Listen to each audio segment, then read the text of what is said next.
everybody's so secretive about everything. Like, oh, I don't want to even tell you how to tie your point shoes. I don't want to say that. It's hard, especially for women. And so by the end of this, I hated ballet, hated it. Because every single doctor I went to thought I was crazy. Because for a normal person, I looked fine. But for a ballerina, even though I put on 45 pounds, I still looked small. Wow. They thought I was making it up. That once it was gone, I didn't know what to do. I literally had no life. Hello and welcome to Redirected. My name is Andrew East, and today we are sitting down with professional ballet dancer Kathryn Morgan. This is a show where we sit down with celebrities, athletes, entrepreneurs, really anybody that has had a significant life change. Some people call them pivots. I call them redirections. That's why the show is called Redirected.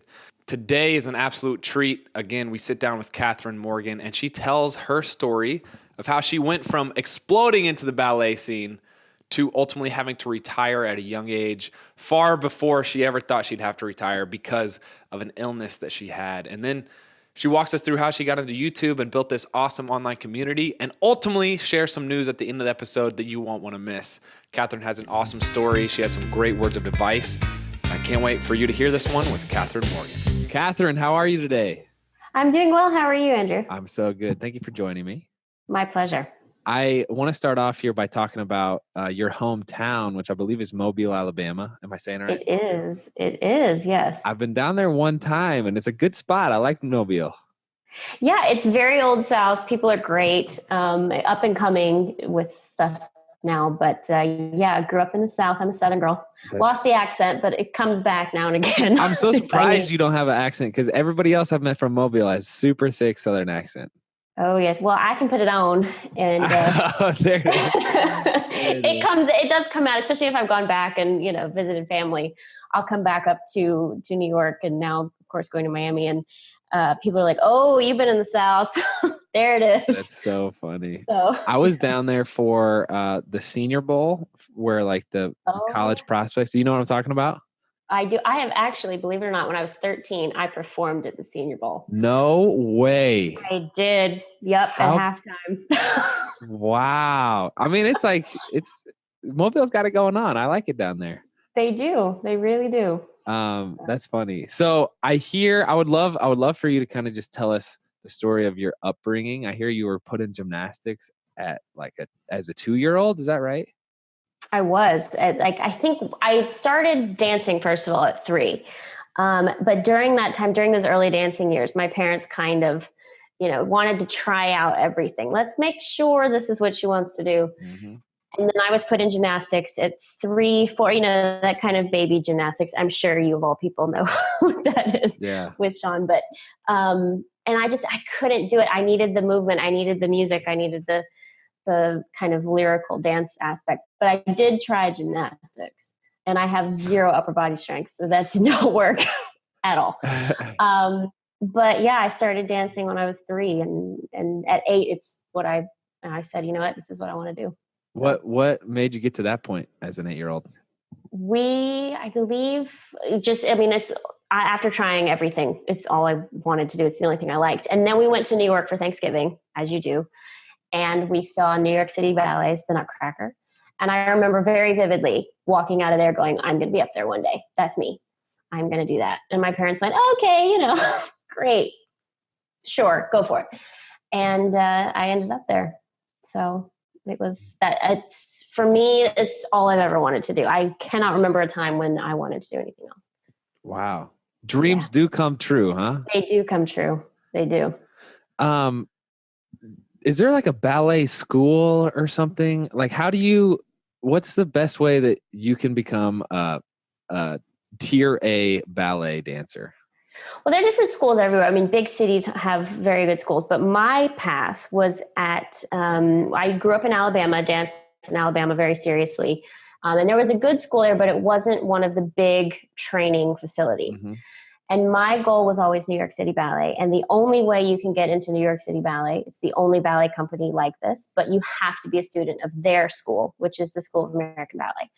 So I spent a couple of summers at that school training on scholarship. And then when I was 15, spending the summer there, they asked me to stay for the winter term. And basically it's like ballet school is like normal school, except you do ballet classes all day long. So I actually did high school online, got my high school diploma online, and went to ballet school all day long, where we had various classes of, your basic technique, and then you learn various ballets and you work on your artistry. They even had music classes, but it was all ballet based. So that's probably one of the biggest schools in the country, is School of American Ballet. But there's a really great school in San Francisco and Seattle and Miami, and so they have them everywhere. But my goal was New York, so that's where I went. And then at 17, I was hired by New York City Ballet. Wow. And I was only actually a junior in high school at the time. So I did my senior year of high school and danced full time at New York City Ballet for my senior year. That was interesting. Oh my gosh. Yeah, working 6 days a week, 10-hour days, dancing and trying to get a high school diploma. That was interesting. But if it wasn't for my father going, "You will finish high school," that would have been difficult. But it was a dream there. It truly was. So I'm happy to say that I was thinking back through all my ballet knowledge, just my extensive archive of ballet knowledge, which is about 3 facts. But you're my second ballet friend. And wow. I had another friend who, I think Kansas City has like a decent ballet. They do. And then Nashville, I think, has an they have one at least. Kansas City Ballet and Nashville Ballet. Gotcha. Yes. Very cool. I'm curious about the ballet culture, because it's like an ancient art, it seems like. Yeah. And it's so traditional. Almost, gymnastics has these kind of connotations with Eastern Europe, and that's kind of where it was originated from. What is the ballet culture in your words? Ballet started in France a long, long, long time ago, in the French courts. And it was the reason I think it has that sort of stereotypical snooty vibe to it and very kind of elitist mentality. And it's one of the reasons we carry ourselves very straight up and down, is because it was for the elite class. It was for the rich society. And lots of jewels, lots of, big feather headpieces. And so gradually over the years, it kind of became this art form. They added the point shoes, and it kind of took off in Russia, especially with Tchaikovsky's music of his 3 famous ballets, Sleeping Beauty, Swan Lake, and Nutcracker. So it's actually the biggest in Russia, even though it started in France. And so it is kind of this, it's not a dying art form because we are moving with the times. But I think a lot of people don't know how to relate to it because there's no dialogue. Because, I've had many people come to the ballet and literally sit there and go, when are they going to start speaking? Because you just don't, as a ballet dancer, you don't. We talk all in mime, which is just hand movements and body gestures. And so it is a bit of an art form where people don't quite understand. Everybody understands music and singing. Everybody understands theater when they can go to a play and know what's going on by the script, the dialogue, and movies. But ballet is one of those things that a lot of people don't get, or they have a view of it and they think it's just pink tutus and tiaras. And they think, well, it's too girly. But I probably, in as many years as I've been dancing, only have worn a pink tutu on stage maybe 5 times. So it's not as, frilly as everybody thinks. But it's a very hard art form. I mean, it is incredibly physical. And the goal of ballet is to make it look easy, just like any other sport, is to make it look easy. But for us, we have to look almost, in some ballets especially, you have to look ethereal. You have to look like it's nothing. You're weightless. And that's the tricky bit. And I do think men in ballet get a bad, there's that bad rap of thinking, oh, they're all gay, oh, they're all feminine. They're not. There are many, many masculine men, many gay men. We have all different kinds of men, and they have to be even stronger than we do, because they have to lift, dead press us. They have to, look and make it look effortless. They have to jump. They have to turn.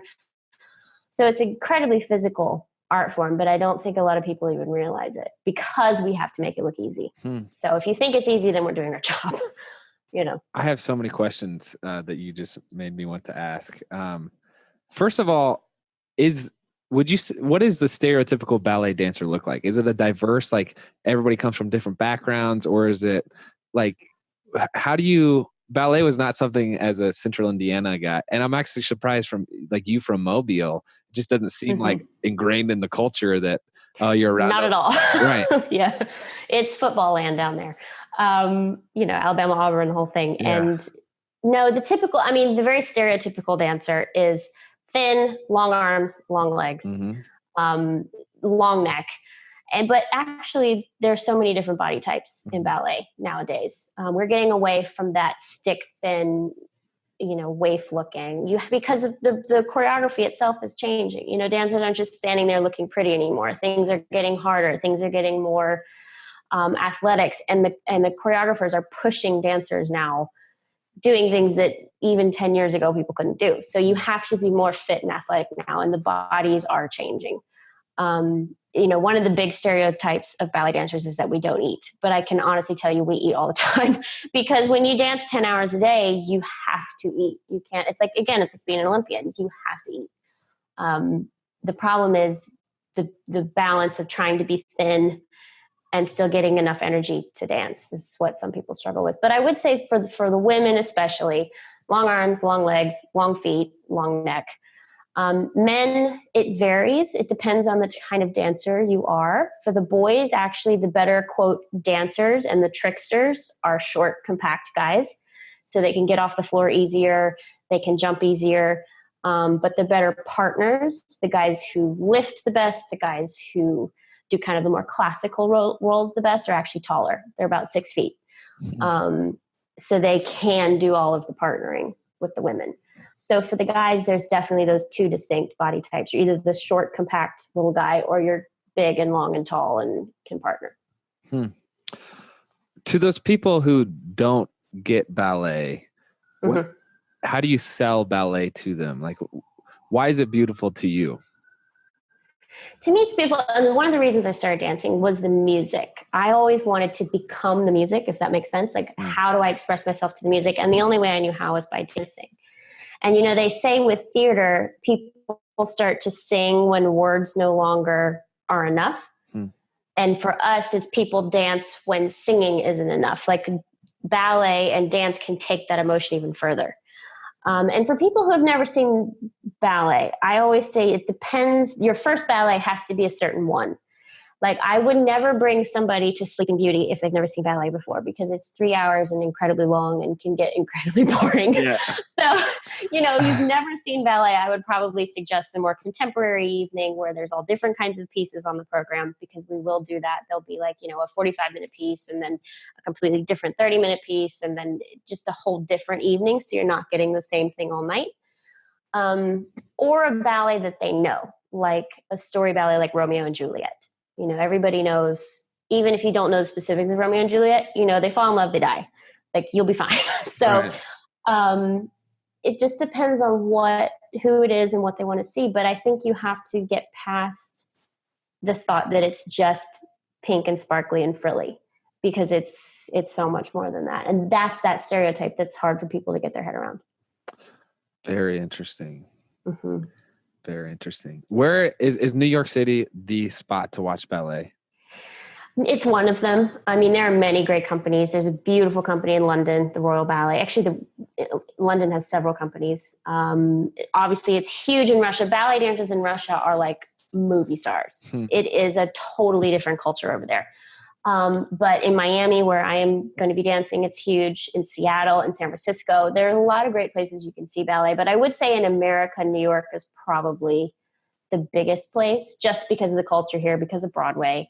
And we have 2 huge ballet companies in New York. Gotcha. Last thing, and then we'll get back to your story. I am surprised you've mentioned yourself as an artist several times.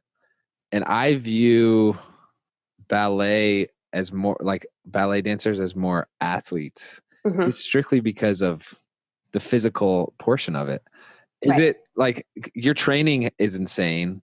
Yes, your technique and the art form and going to the music is really impressive, but I feel like you're more of an athlete.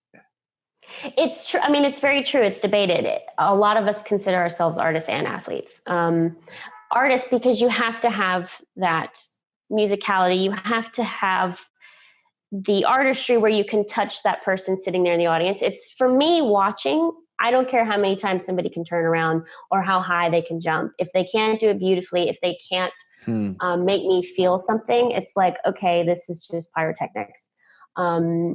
So for us, what makes it different, which makes us not Olympians, is because we're not competing for medals. We're not seeing who can run the fastest or jump the highest. For us, it's about telling the story. It's also an art form.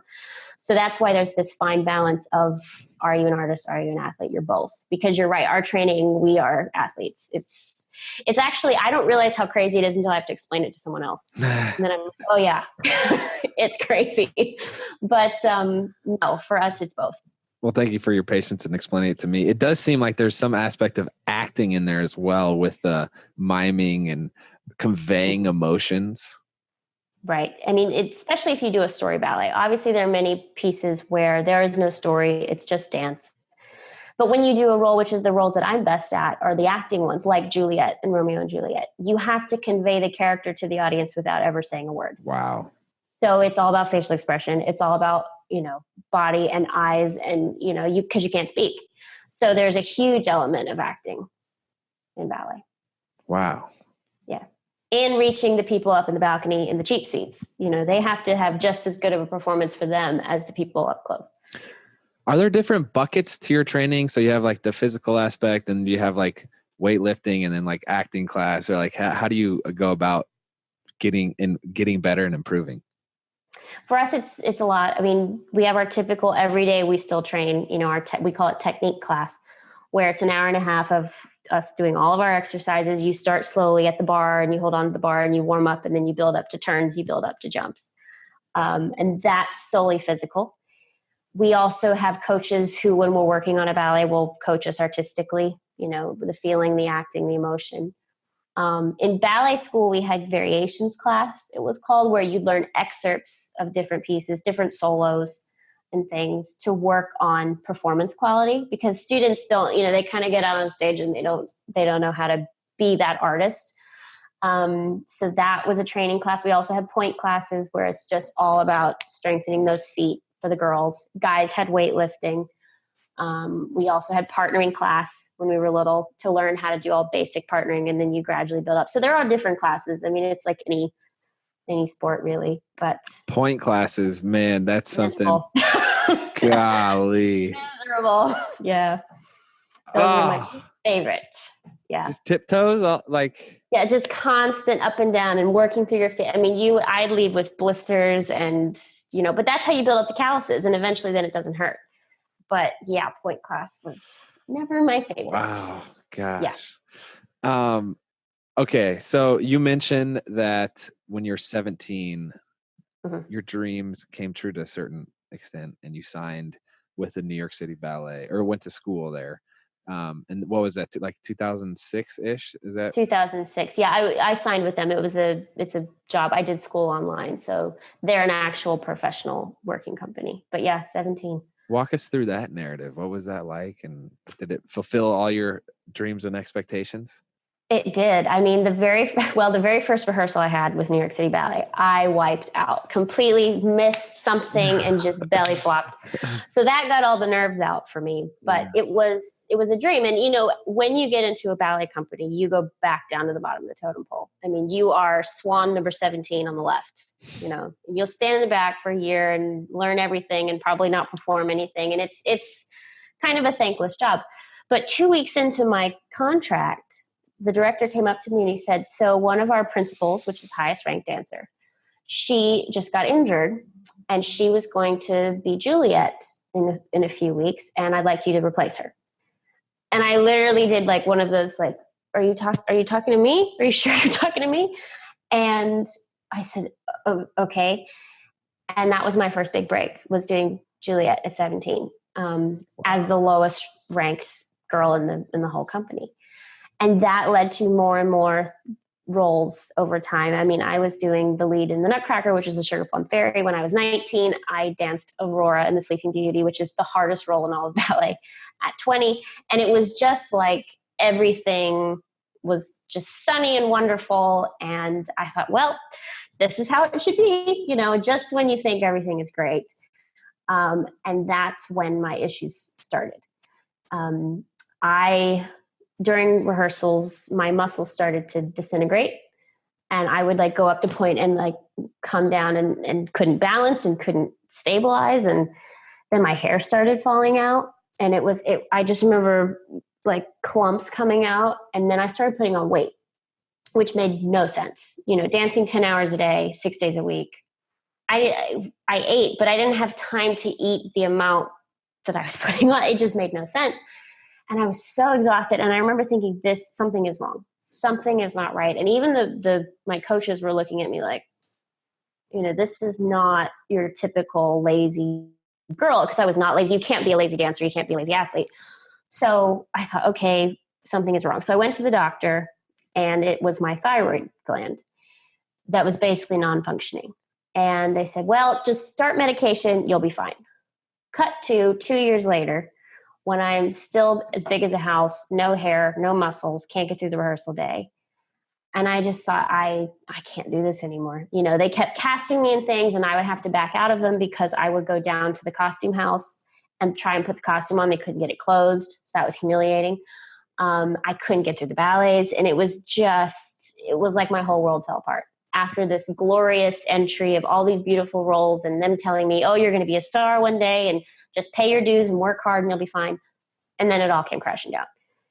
And I thought, well, I can't do this anymore. This is not working. The pressure of being in New York and being ill, and it just wasn't working. So I went to my director and I said, I need to just let my contract run out and go get better, because I'm not getting better. This has been 2 years now.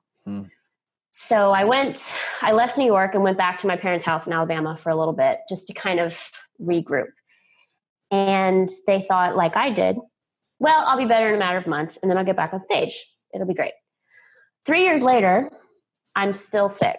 And it turns out, through 8 doctors later, because every single doctor I went to thought I was crazy.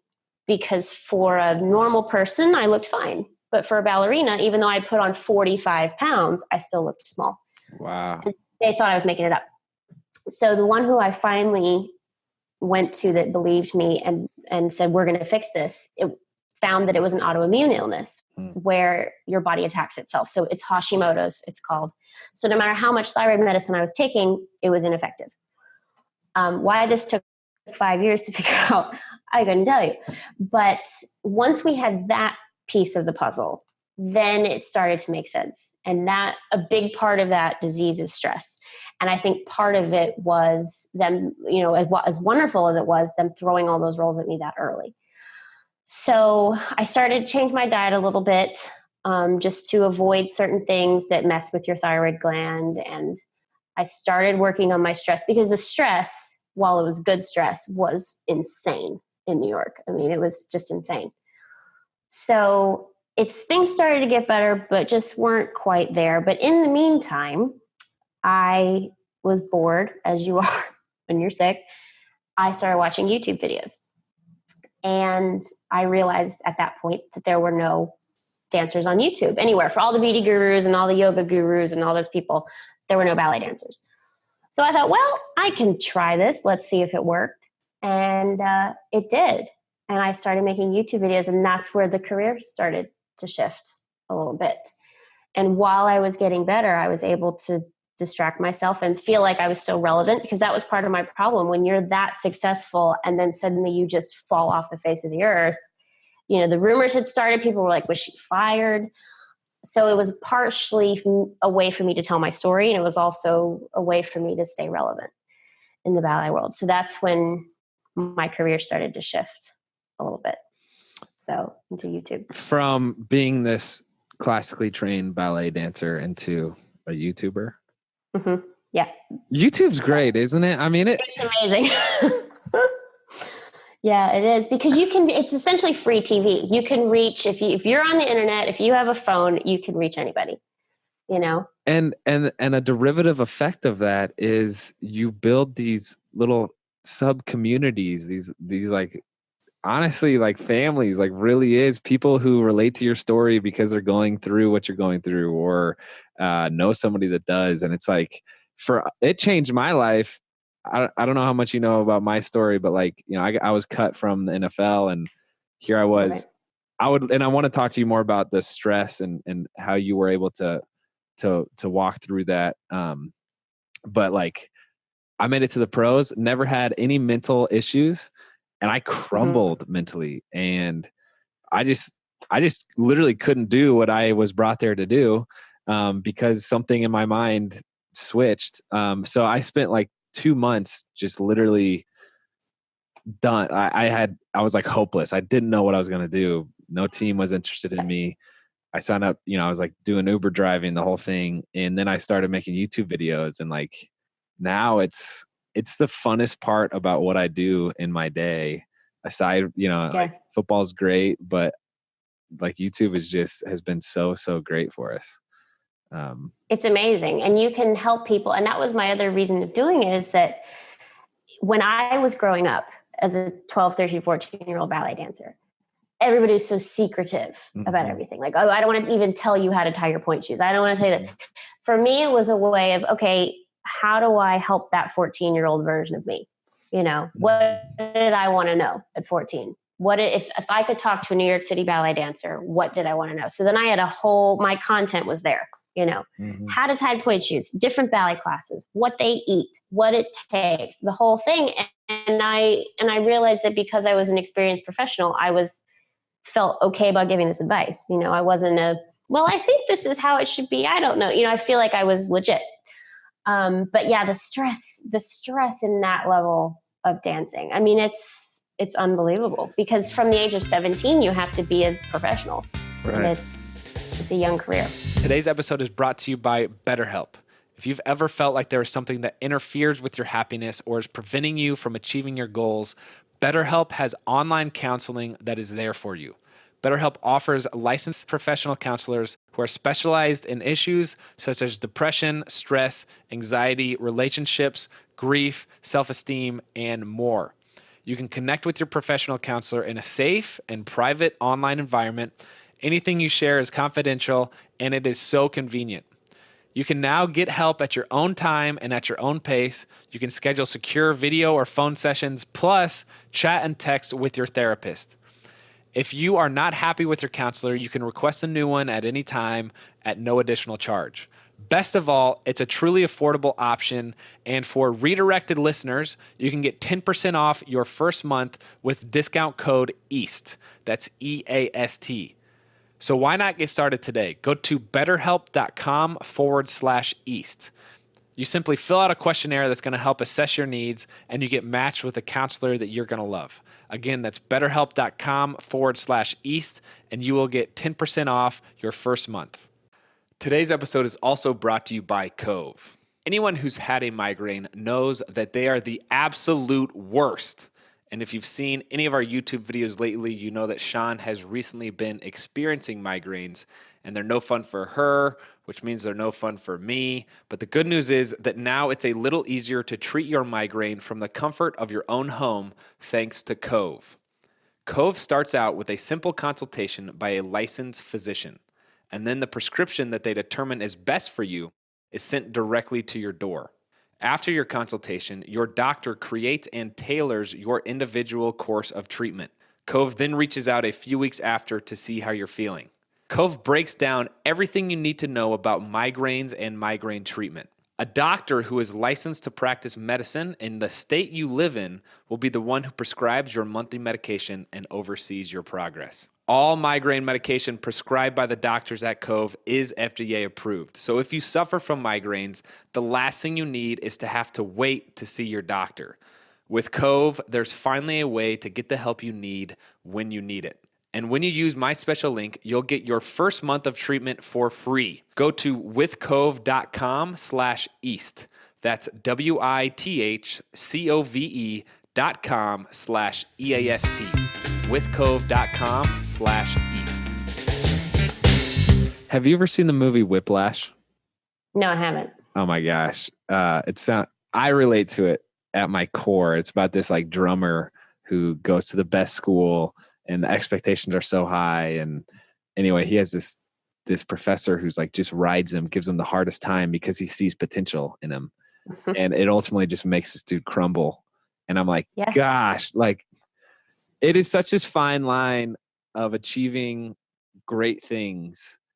You have to have people that have high expectations and you need to be in a high stress environment. But how do you not push that line is such a fine balance, you know? It's so true. It's so true, because I see all these incredibly talented kids come through the ballet school now. But if you don't have the mental toughness, if you don't have that die hard, like I can do this, they crumble all the time, because the teachers stand there and go, no, again, nope, not right. No. Okay. Well, never mind. And you see these like 16-year-olds just like dying, because I was one of them. And, you know, the curtain, even in the professional world, the curtain comes down, the ballet master comes back. He's like, all right, you know, that bit and that potted it, let's do it again. And the minute, you know, the audience is still applauding, and you have to do it again with the curtain down. And you're like, you can't feel your feet. You're just like, can we do this tomorrow, please? But they want it now. So it's tough. What are some ways that you've dealt with that? Was stepping away like the only cure for you? Now I can honestly say it was, because by the time I left the company, because of how sick I was and how awful I felt about myself, and the self-confidence was zero, I started to hate ballet at that point. I didn't want to dance anymore. I didn't want to even look at myself, because to look at yourself in the mirror day in and day out in a leotard is a whole nother thing. Sean would know. It's just like, oh, it's hard, especially for women. And so by the end of this, I hated ballet, hated it. And it took me stepping away from it and realizing how much I missed it to find that inner confidence again. Because now coming back into professional dancing, I have much more trust in my own technique and my own abilities. And because I was away from it so long, if I have a bad day, it's like, yeah, well, it's all right. It'll be better tomorrow, you know, and it's a whole different mindset this time. And being 30 now too, I'm not that 18-year-old who's like has to go for broke every time, and everything has to be perfect. And if one thing's wrong, the whole show's a mess.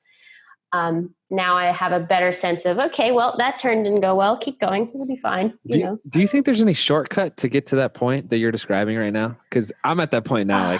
Like it's kind of this hands off, like it's not an apathy towards your performance. It's like this maturity of realizing that there's other things that matter, and you like, but if you were going to tell 17-year-old Kathryn, like, here are 3 things that you can get to help you jump that hurdle. Does that exist? Or I don't know if it does, honestly. I think any dancer who's either stepped away from it, been injured, or dancers who have had like gone on maternity leave and come back. A lot of women who've had babies and come back, then they realize, oh, there's something more important than myself. I think until you've gone through something, until you've had to deal with that injury or the illness or whatnot, I don't think you can get there. Because knowing myself, I could have talked to 17-year-old Kathryn until I was blue in the face, and I don't think I would have.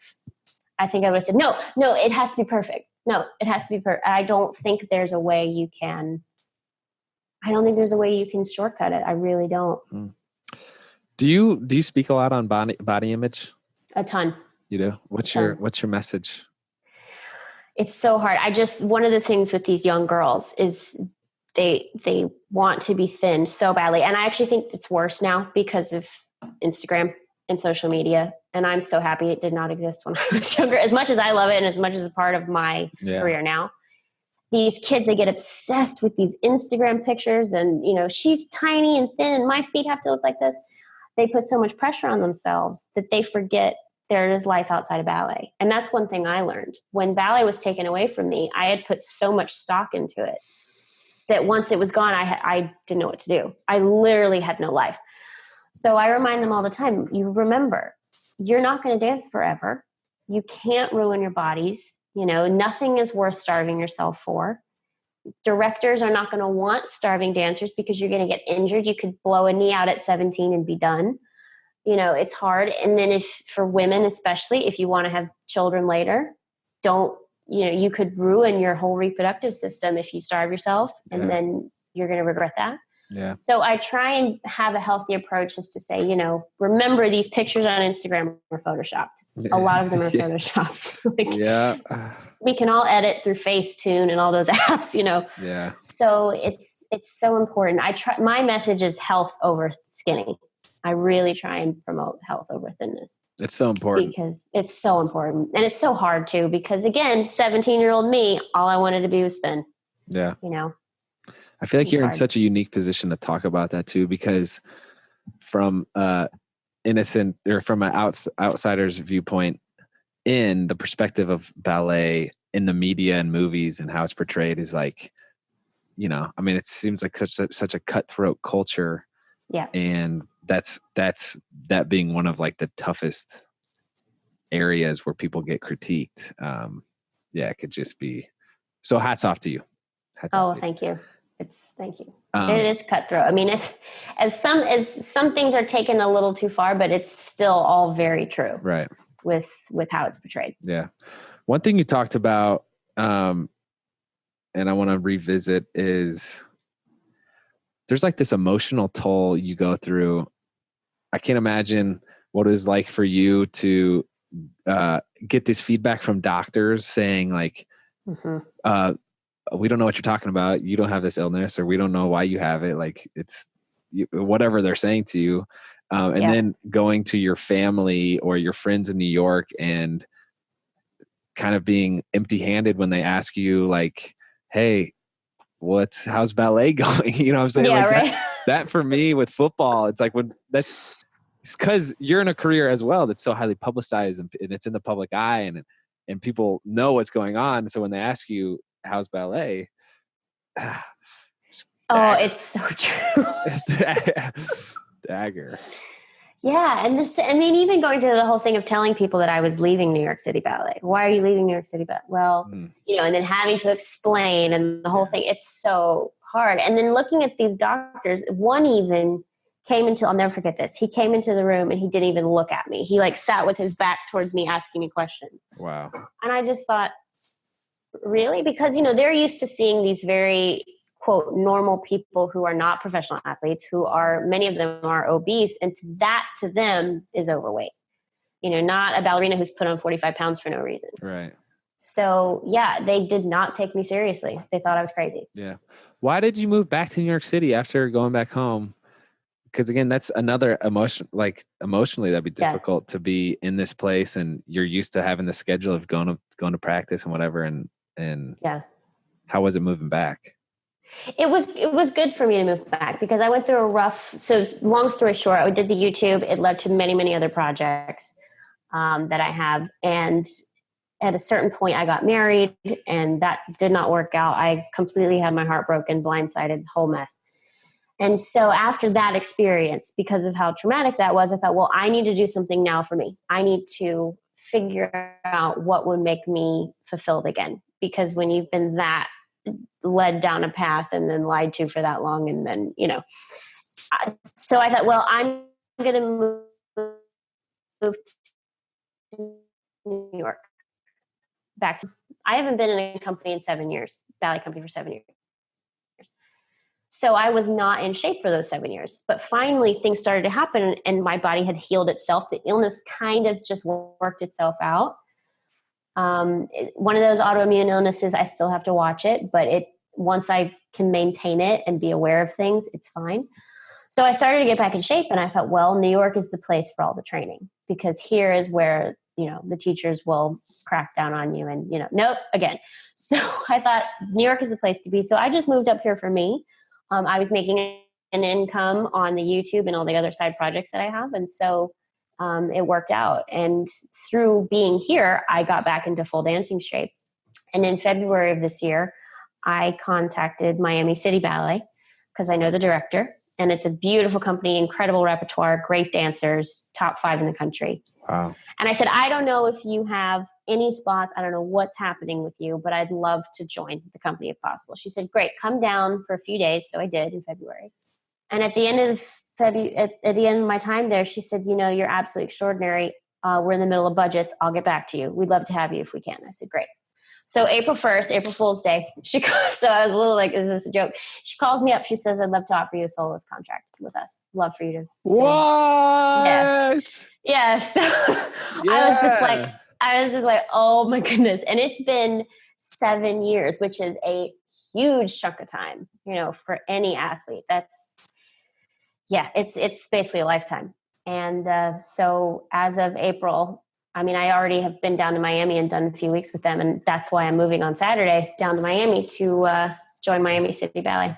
Oh my gosh. Yeah. What a story, Kathryn. Yeah, it's been crazy. I will say during those 7 years, those 7 years were not fun, you know. A lot of heartbreak, a lot of turmoil, a lot of looking at yourself going, what is happening to me? But now being on the other side of it, it's like, yeah, what a great story, you know, but going through it, it was rough, but I'm grateful for every single moment of it because it makes now rejoining a company that much more special, you know, because now, like we said earlier, now I appreciate it so much more. Now the little things that bothered me and having to be perfect all the time, it doesn't matter anymore. And now I'm actually enjoying it. I think part of my problem at New York City Ballet, because I was so young, thrown in the deep end, have to be perfect. As much as I love ballet, I didn't enjoy it half the time. I'd get off stage and go, okay, was it good? I don't know. And instead of getting off stage going, wow, that was fun. It was, please like me, you know. So now I have a whole different approach to it. Which it's so cool because when you get to that point, your performance improves a lot of times. Yes. You know what I'm saying? Like just it shows through whatever you're doing, your passion for it and your enjoyment of it. And like, I'm so excited for you. Thank you. When can we come see you? We start performances in October. Oh my gosh. Yeah. Wow. Yeah. We perform all year too. So just let me know anytime. Wow. Yeah. Advice to younger ballet dancers up and coming? My biggest advice and this is for anybody, is that everybody's path is different. Because one of the problems with being on YouTube is that I will say, oh, you know, I danced Juliet at 17. So I have kids that will literally write me and say, I haven't danced Juliet by 17. Am I going to fail? And I'm like, okay, you can't compare what I did to what you're doing. Because at 21, I got sick and left. So you maybe don't want my path, even though I danced Juliet at 17. You're not going to necessarily want my path. Everybody's different, you know. Some dancers did roles earlier than I did. Some dancers took 10 years to get a big role. So you have to remember that whatever path you're on is the right one. And, you know, everything happens for a reason. And so your path is yours. And don't compare because you'll make yourself miserable. If all you do is compare, you won't actually enjoy your own career. Preach. I love that. I just saw a Teresa quote today that says, I can do some things that you can't, and you can do some things that I can't. And together we can do great things. And I just love that concept of like, hey, you don't have to be good at everything. Don't put that stress on you. Don't do it. But you are good at something. It's so true. Yeah. It's so true. I mean, even within the ballet realm, there are roles that I'm really great at and roles that are not. I am not the pyrotechnic dancer. I can't do 80 million turns and jump and spin and turn on my head and the whole thing. But I'm really good at the lyrical and the dramatic and the acting. And that's the other thing I tell dancers all the time. Find what you're good at. You know, it's like doctors. Not every doctor is a specialist in everything. You know, you've got your heart surgeons, you've got your internists, you've got your endocrinologists. They all don't do everything for a reason. Yeah. So you have to find what you're good at. There's always going to be somebody that can turn more and jump higher and, you know, get their leg like here. So you have to figure out what you're good at. Have you actually have you seen somebody that's gotten their leg that high? Yeah, they're freaks of nature. Just like, no, I can't do that. I can't do that. That's crazy. Typically those people, I'm like, go do rhythmic gymnastics. If you can do like this, you know, go do rhythmic gymnastics. Have you gotten any pushback? Because ballet is so traditional. Got any pushback from all this social media stuff that you've been doing? A little bit at the beginning. A lot of people thought, oh, you need to keep ballet mysterious and it's this, you know, special art and we have to keep the curtain closed. And then actually people have realized that, you know what, as old of an art as it is, we have to change with the times. We have to open the curtain literally and show people, because otherwise it's a dying art and people aren't going to get it. And so now ballet people and companies are getting their own YouTube channels and getting their own Instagram accounts and trying to bring more audiences in, because that's the only way we can keep it alive. You know, we're not on broadcast on national television, you know. So at first, a lot of people thought I was crazy. They really did. And now they're like, oh, you know, I think what you're doing is amazing. I'm like, thank you. Took you long enough. You know, it'd be really fun. Even my own mother, literally 2 weeks ago, she didn't get it. Yeah. That's so funny. Yeah. What would be really fun is if we did a collab, Kathryn, you, me, and Yes. Sean, where you're teaching us ballet. Oh, I would love that. That would be a riot. We might have that to would ask be right. the Instagram. Okay. What other side projects you got going on? You mentioned that a couple of times. Yeah, I have. I teach a lot. I go and teach younger dancers all the time. My whole summer is teaching. I have a scholarship for young dancers to provide, hopefully help them with their training. Wow. I have a subscription box for dancers, like the beauty ones or the pet ones. I have one for dancers. Nice. It's seasonal. I have, I write a column for one of the dance magazines, Dance Spirit magazine. I'm sure I have something else. I just can't think of it right now. Podcast. I right? represent one of the point shoe brands. Podcast, yes, I do. I've taken a hiatus from that, but I do have a podcast. I work for one of the point shoe brands and wear their shoes and go out and fit and meet and greet dancers. So yeah, I have a lot of incredible things that have really stemmed from not just the dancing career, but from YouTube, because I have kids who even have said to me, I didn't know who you were when you were at New York City Ballet. I only know you from YouTube. So, That's so awesome. That's been great. What goals do you have now with so many exciting things? What are your goals? For me now, especially getting back into a professional company, is to just dance for as long as I can. It's not a long career. If you make it till you're 40, it's a huge deal. So for me right now, the goal is to just get back into the dancing, dance as many roles as I can, and enjoy them. Unlike before where it was all perfection, this time to actually just enjoy it for me. I would still like to keep my side projects going. I would also like to travel and perform, because a lot of us do like guesting galas and things. So traveling and performing, but really for me right now, the goal is to just get back the dancing portion of my career, because it's almost like I had plan A. Now I did plan B. Now I'm going back to plan A. So, the YouTube will always be there. The side projects, I can keep growing, but the dancing is a limited time. So that for me right now is the big goal. So I would love to ask for advice for me specifically from you, because I am at this phase where I'm at plan B and I'm loving every second of it. And I'm trying to decide if I want to do plan A. So what made you want to go back to plan A? I think because it finally felt like it wasn't required of me, because I think for a long time, especially when I just left the company, when I was sick, everybody's like, when are you getting back? When are you getting back? When are you getting back? When are you getting back? Get back on stage. Finally got to a point where people accepted the fact that I was, I'm just going to do you dancing again for me with no expectations, because people literally said to me, we did not think you were ever going to get back into a company. My parents said that. They said we had kind of resigned to ourselves to the fact that you would never dance again. So this time it was solely for me. And when I didn't have that expectation of everybody else and trying to please, because I'm a huge people pleaser, unfortunately, that's something I struggle with, is trying to say yes to everybody and please everybody. Finally, when I said, you know what, I'm doing this because I want to, because I miss it, that's when it worked. Not when I tried to do it for everybody else. Yeah. Wow. That's the best advice I can give on that one. Thank you. I feel like there's a lot of parallels between our stories, at least from like the mental side of things. I've already learned a lot, so thank you. Okay, and then 3 takeaways. You already mentioned so many. Don't compare yourself. Find what you're good at.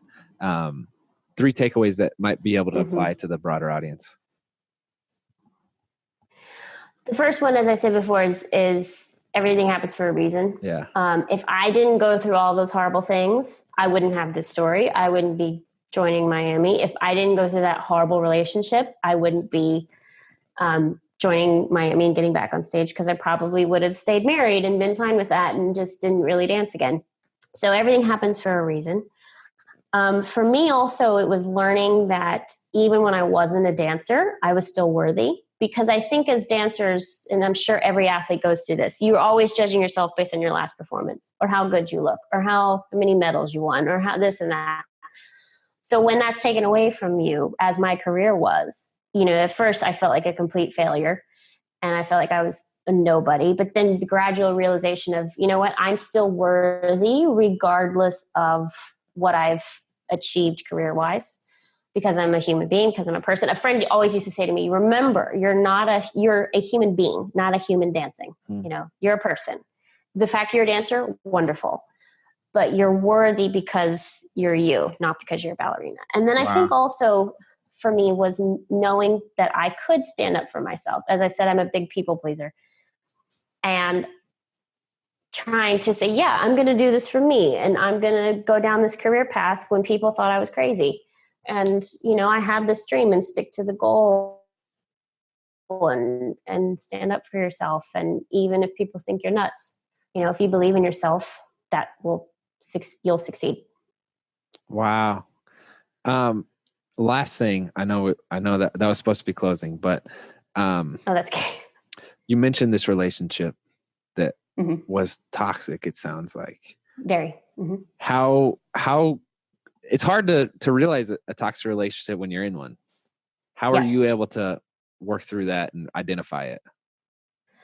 Well, it's one of those things that, you know, whenever you're in a toxic relationship, it's never like boom toxic. It's very slow. It's that gaslighting kind of boiling frog. My father used to say boiling frog theory. Very slowly, till by the time you're done, you think you're the one that's crazy. And, you know, he was unfaithful and married all of 10 months. And then I found out that the whole thing was a lie. Wow. So for me, that was another place where getting out of that relationship was realizing I'm still worthy. I'm still valuable. You know, it had nothing to do with me. And it made me a lot stronger, because I think before that relationship, I was kind of I'll do anything and say anything to please and yes. And, you know, now I'm like, no, I know what my standards are. I know what I'm looking for. And it's okay to have standards. It's okay to say, you know, this is what I need. This is what I want. And it taught me a lot. It taught me a lot. Wow. Yep. Well, some pretty tough things have happened to you, Kathryn, but what's very, very, very cool about you is you've made it through the other side and you're better for it. And you're helping other people do the same and making it through whatever tough things they're going through. So thank you for that. Oh, thank you. Thank you for that. Oh, my pleasure. Thank you. I appreciate it. Yeah. And thank you for taking the time to talk to me. I really enjoyed this. I can't wait to see you do ballet. Thank you. Come anytime. And I'd love to teach you and Sean on a video. I think that would be great. Let's make it happen. That would be so much fun. Let's do it. All right. Let's do it. Thanks. Yeah. Thanks for the time. Thanks, Andrew. If you haven't yet, please make sure that you subscribe to the podcast and leave a review if you feel called to. It really helps the show out. And I love having a new audience. I love hearing what you guys think. And I love having you come back every single week.